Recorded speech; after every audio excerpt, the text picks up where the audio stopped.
This lesson we're going to look at routing within Express.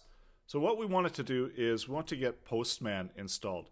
So there's an extension for Chrome as well as they have a website as well. And this extension is really super useful because it's going to give you the ability to make API, and also it helps you with your API development because you can connect to your local machine and do get, post, put, delete, and all the different routes that you need. You can just simply enter it in. So basically it helps you build your API faster because you can make requests to your API. So I'm going to go ahead and just launch this as an app. And you can go over to the website as well. You need to set up an account there. And then once you set up the account, you've got some options. So we're just making basic requests. So let's call it test. There we go. So we've got it all set up and ready to go.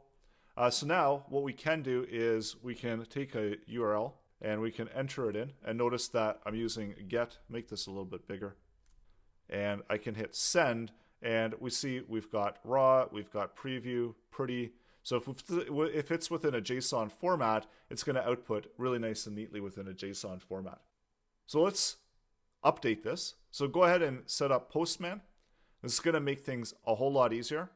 And especially when we're calling over to the routes, so we don't always have to go into our browser. We can use Postman for a little bit. So let's just grab Postman.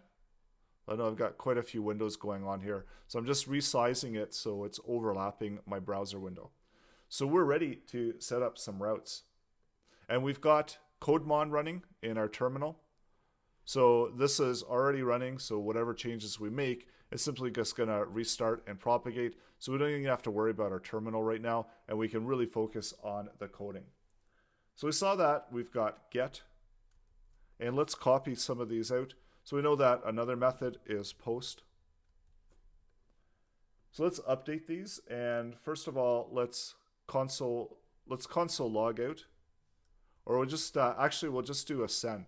So the way that this works, it's just res send, and we're sending our response message, so our response information. So this could also be HTML if we wanted to.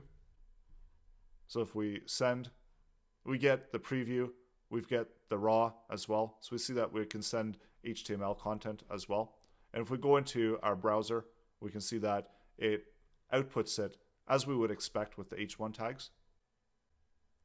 Sent, because we set get. And let's set up the other routes. So post, sent. So now if I change the get to post and I send it, we see that we've got post sent. If I turn it back to get, we've got get sent. So this is really useful because we don't actually have to make our posts. We can try it out. We can see what data we're getting back. That's why it's really useful when you're developing. So another one that we want to make use of is put. So put, sent. And then lastly, let's do delete. And you can see within Postman, there's just a ton of stuff there. So you can, if you do the drop down, we don't only have get, post, put, delete, patch, copy, head, options. So most often you're going to be using get, post, put, and delete. So those are the 4 common ones that are used. So now we can try it out. We can do delete. So delete, sent, put, sent. So everything is working. So all of those routes are working, and we can see that we can still go to our web page because with the web page itself, it's simply doing a get. So we know that this is just outputting get, and it's using get in order to output that content. So now it's up to you. So set this up for yourself. Try out all the different routes. Open up Postman because it's going to make things a whole lot easier, and try to send requests and look at what responses you get back from the different routes. And go ahead and try it out for yourself.